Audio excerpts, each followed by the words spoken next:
We have quite a lineup for you today. I'm going to be going up and down, and we've got wonderful voices and music.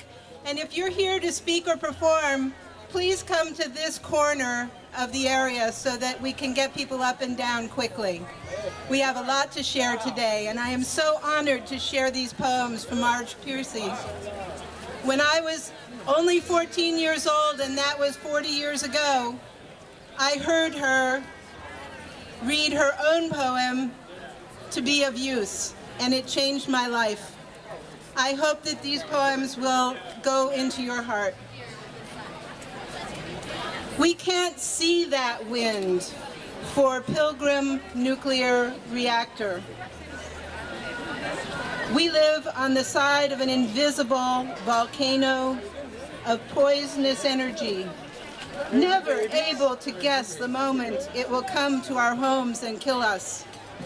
It could overheat, blow up, could leak, could release a tainted cloud drifting over the bay, enter us through every trusting portal, filter into the precious water table under us shaped like the hull of a boat, color the soil with its intangible dye till every tree soaks it up, every squirrel, every chipmunk and deer, every coy wolf and cat and dog.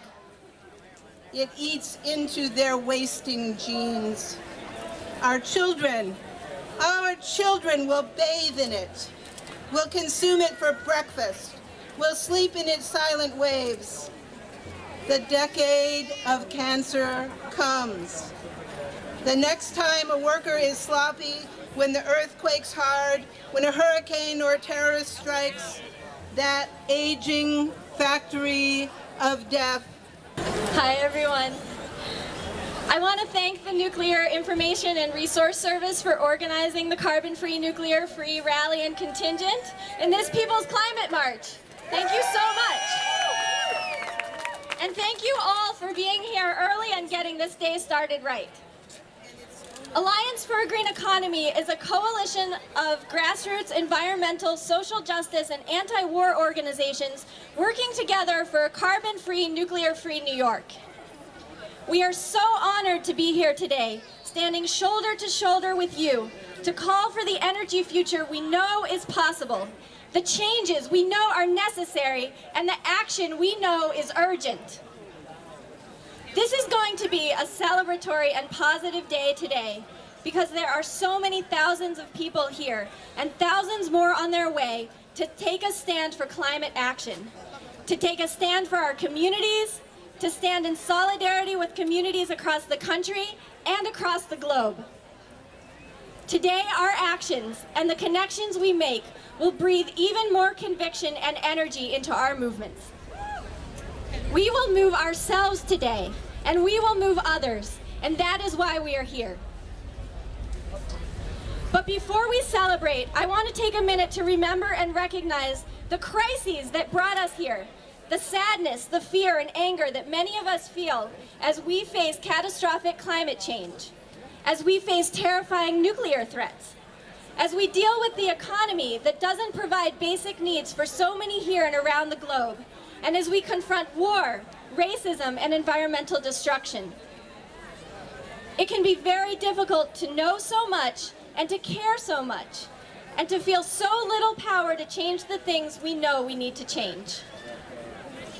We should keep in mind that these feelings of despair and frustration are shared, even when they are not spoken by so many others who aren't with us today. Sometimes these feelings move people to action, but sometimes they prevent people who would otherwise be with us from feeling that they can make a difference. And that is why the carbon-free, nuclear-free vision is so important, and why mass marches like today are critical. Without a holistic, positive vision, it can be very difficult to make the changes we know need to come. The powers that be, you know who they are. The frackers, the nukers, the mountaintop removers, the drillers and spillers, the corrupt politicians and their cronies, the warmongers, The international corporations stepping on people and destroying ecosystems all over the globe. They want us to think it is futile to act. They love it when we get into the kinds of conversations I'm sure many of you have had. The kind where you try to shut down a dangerous old nuclear reactor and you're told, we can't close that nuke because then we'll have more coal. And don't you know coal kills thousands of people a year? And when you try to close a coal plant, they criticize you because they say shutting coal hurts jobs. And those plants will just be replaced by fracked natural gas. And don't you know natural gas will poison our water and contribute to climate change? And when you try to ban fracking, they tell you if you don't frack, we won't have economic prosperity and energy prices will be unaffordable. And don't you care about all the people who can't pay their energy bills? Everywhere we turn, they want us to feel we are confronted by only bad options. It's a maze of poisons they have us in, and that's the way they like it. I don't know about you, but I am so sick of being told to pick my poison.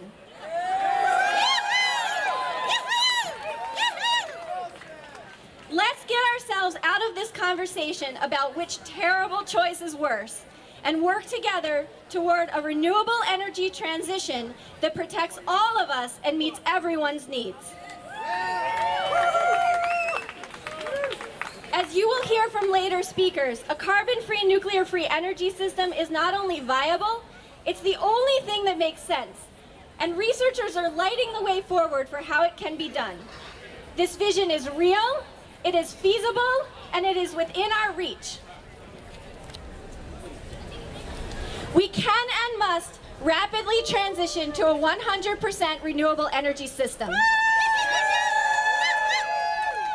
We can and must close existing fossil fuel and nuclear plants and the infrastructure that feeds them. We can and must take gasoline-driven cars off the road and pull natural gas-powered appliances out of our homes. We can and must replace these with energy derived from sustainable energy sources, storage technologies, and demand reduction through conservation and energy efficiency. We can and must fight for energy democracy so that we, the people, make our own energy choices and take the power back from those who got us into this mess.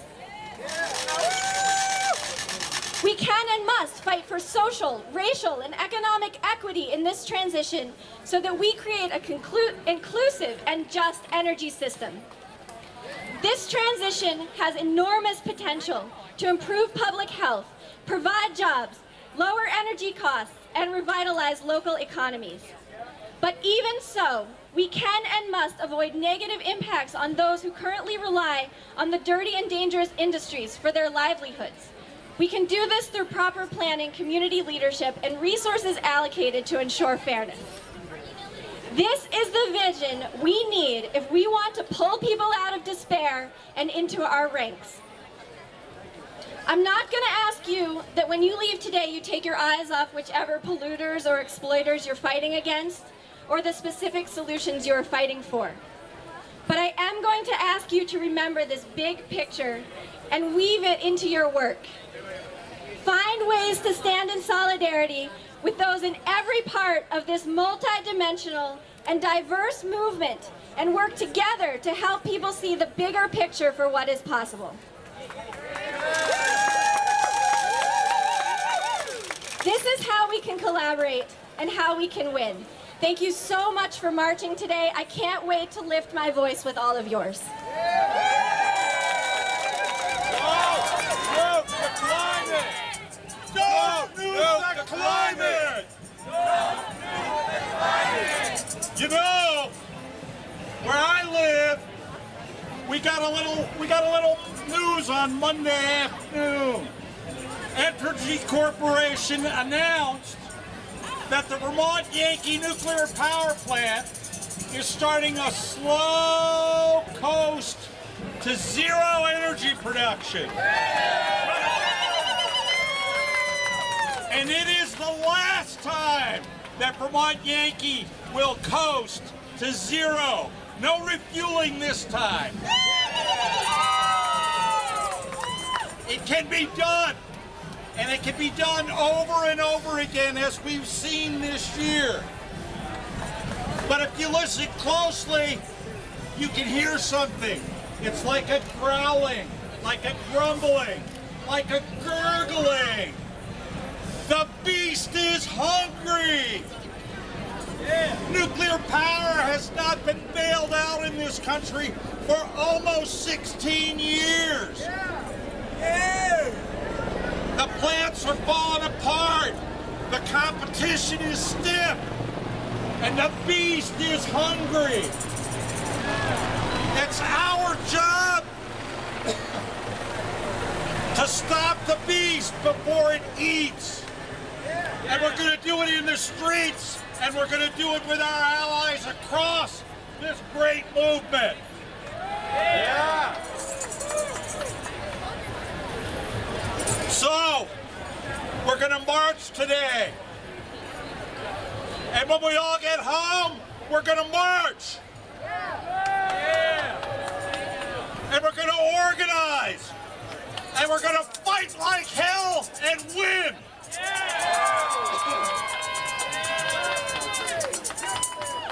You know, as we were fighting for Mont Yankee, we were told over and over again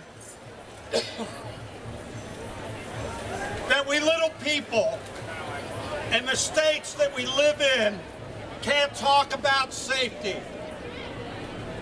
Safety is not our concern. It is the concern of the federal government. Just the feds. All of us little people just have to stop worrying and leave it to the feds. Why say the hell with that?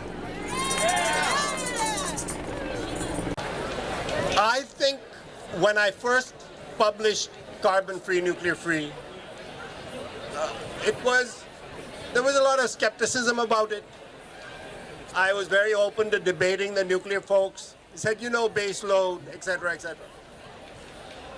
And we had a debate at the Chesapeake Bay Foundation about 6 years ago. And the man from Dominion Power was there. And one of the scientists from the Chesapeake Bay lab said, well, you heard Dr. Makijani's presentation. Do you have a problem with what he said? He's saying it's possible to do this economically. And he said, no, I don't have a problem with what he said, but I still want to build a nuclear power plant. Now, I think that's a little irrational. I don't think we should be consigning our energy future to irrational. 5, 6 years ago, there was a lot of skepticism about whether it's possible. Even people like James Lovelock said, there's not enough solar energy, there's not enough wind energy, what are you going to do when the sun doesn't shine, and so on. I think today those arguments are settled. How do I know they are settled? 2 years ago, 2 years ago, utilities were happy, they were fat, and they were comfortable. In January 2013, the Edison Electric Institute publishes a paper saying solar may be less than 1% today, but watch out. The world is changing, and Wall Street may soon no longer want to fund the way you are doing business. Today, you know, during the civil rights movement, there was a moment when the recalcitrant folks who still wanted segregation stood in the door and said, segregation now, segregation forever. And segregation was gone within a couple of years.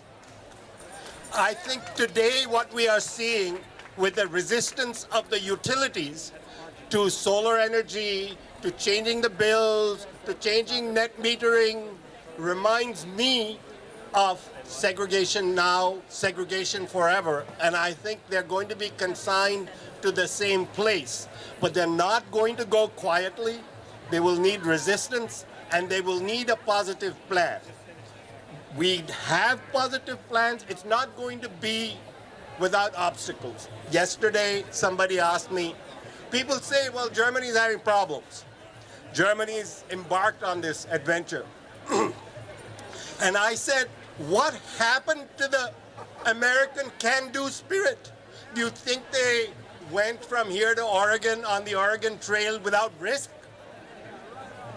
They did not. What happened to that spirit that said, okay, we're going to get there? It's not without obstacles, but the road we are on is the road over a cliff. That's not an obstacle. That's a dead end, literally. So we must confront the obstacles. We can actually learn a lot from the Germans who are being pioneering and figure out how to do it better. We can do it better. As I said yesterday, we are going to publish a plan for every single state in the next 2 months. Take that to your states and make it happen. Thank you very much.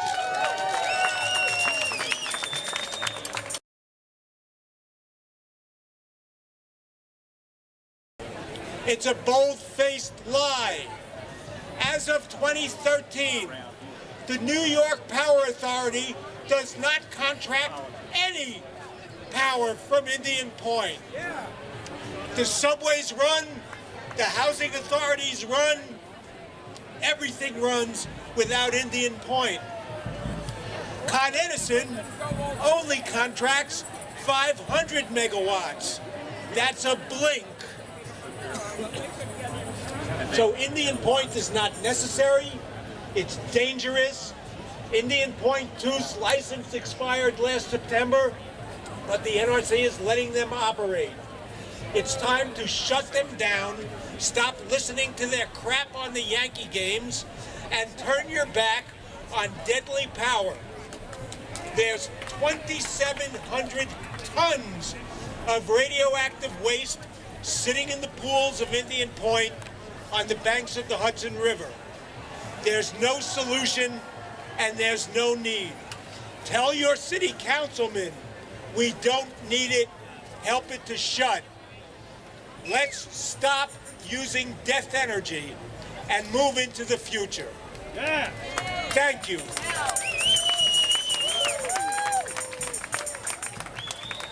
Good morning. My name's Joel Landy. I have a television show called Songs of Freedom, www.singfreedom.org, and a lot of songs, and a lot of this is on it every week. We're on the internet. There's a place called Indian Point. It's an unsafe nuclear joint, threatens everybody, and it poisons everything.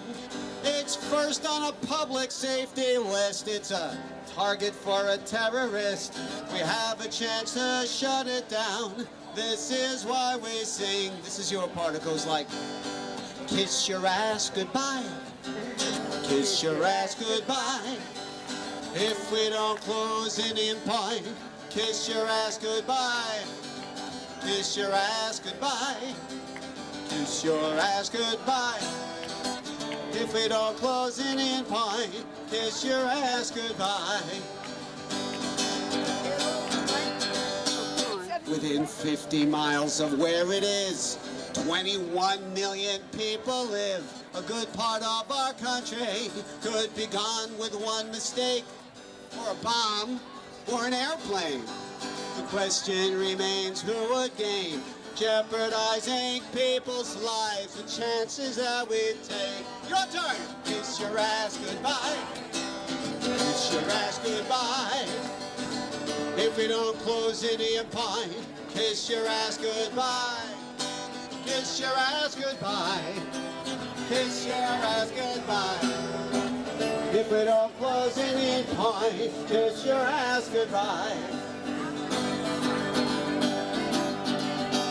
Now this thing about nuclear energy, I don't know, it doesn't make much sense to me. After all, waste disposal is impossible. And the danger grows each day. It shows up in the baby teeth in the air and the water underneath. It's causing everyone I know to live in fear and say, what do they say? Kiss your ass goodbye. Kiss your ass goodbye. If we don't close Indian Point, you can kiss your ass goodbye. Kiss your ass goodbye. Kiss your ass goodbye. If we don't close Indian Point, kiss your ass goodbye. Now they're asking us to believe if things go wrong, then we can leave. Right? Do they think we're stupid? No, there's no evacuation plan. You'd sit in traffic till you die. All that time you'd wonder why we didn't stop it then. You gotta do it while you can. Kiss your ass goodbye. Kiss your ass goodbye. If we don't close Indian Point, kiss your ass goodbye. Kiss your ass goodbye. Kiss your ass goodbye. If we don't close Indian Point, kiss your ass goodbye. Gratifying to see so many people, so many New Yorkers, so many people from everywhere kissing their ass goodbye. And we're going to do it together now for this last verse. You can't file an insurance claim on your house. No, you can't. You can't find someone else to blame. You will not be protected by those corporate rules and regs. So give yourself and life a chance. Disable nuclear bombs and plants, or you can bend right over, put your head between your legs, and kiss your ass goodbye. Kiss your ass goodbye. If we don't close Indian Point, kiss your ass goodbye. Kiss your ass goodbye. Kiss your ass goodbye. If we don't close Indian Point, kiss your ass goodbye. One more time. Kiss your ass goodbye with harmony. Kiss your ass goodbye. So beautiful. If we don't close Indian Point, kiss your ass goodbye. Kiss your ass goodbye. Squirrel in the tree.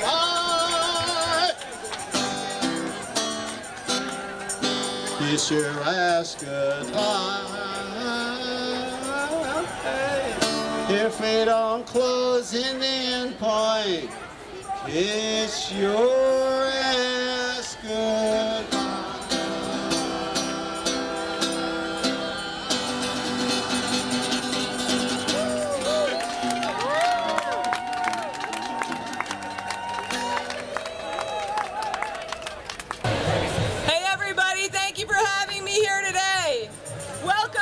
Unfractured streets of New York City and the unfractured lands of New York State. I'm proud to say that I'm one of hundreds of thousands of active people who are in the anti-fracking movement in New York. And my organization, Frack Action, is one of hundreds of grassroots organizations that has sprang up to fight this beast. For 6 years, we have held off the oil and gas industry from fracking our beautiful state with a lot of love, dedication, and a little bit of New York attitude. Yeah. We, the anti-fracking movement, stand together with you today in the anti-nuclear movement because we need to work together to shut down every reactor, to shut down every fracked well, and create the renewable energy infrastructure and economy that can power our lives right now. Let today be the beginning of this collaboration. It has been known for many decades by the oil and gas industry that underground shale rock formations contain tiny pockets of natural gas or methane. When the industry was well aware of these shale formations, they did not have the technology, nor did they have the legal exemptions to make it profitable to frack. All that changed with the Bush-Cheney administration. And in 2005, they passed the Energy Policy Act, which exempted this industry from the Safe Drinking Water Act, the Clean Air Act, the Clean Water Act, and many other important environmental and public health acts that protect our lives. Not only that, but our President Barack Obama has not only not stopped this industry, he is a cheerleader for the fracked gas industry. The tie-in here is that our president, paid for by Wall Street and the nuclear industry, had made a proposal to build more and more nuke plants. Then Fukushima happened, and all of that stopped. All of a sudden, we saw our president do a pivot to natural gas and fracking. So the chaos brought on by Fukushima created more chaos all over this great country for Americans now, living with fracked wells, poisoning their children, poisoning their families, and poisoning their communities. Our struggles are interwoven and interlinked. And now we stand here today at the beginning of the next UN Climate Summit negotiations starting up on Tuesday, and our president coming here on Wednesday. And we expect to hear more of the same from President Obama. But we need to stand together to tell him no, that the only way to solve the climate crisis is that we need renewable energy now.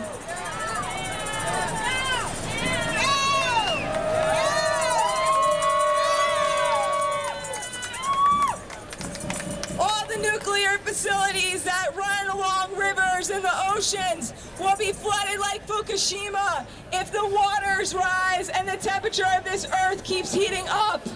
We need to do everything that we can to raise awareness about this so that we don't have hundreds of more Fukushimas in the next 20 years.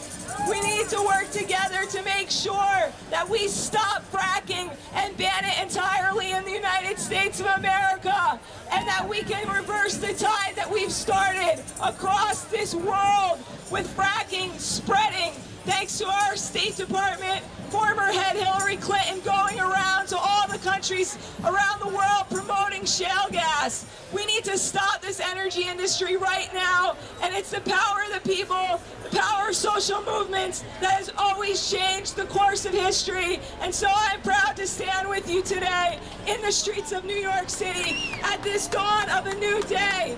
May we win, and may we have an energy revolution in the next few years.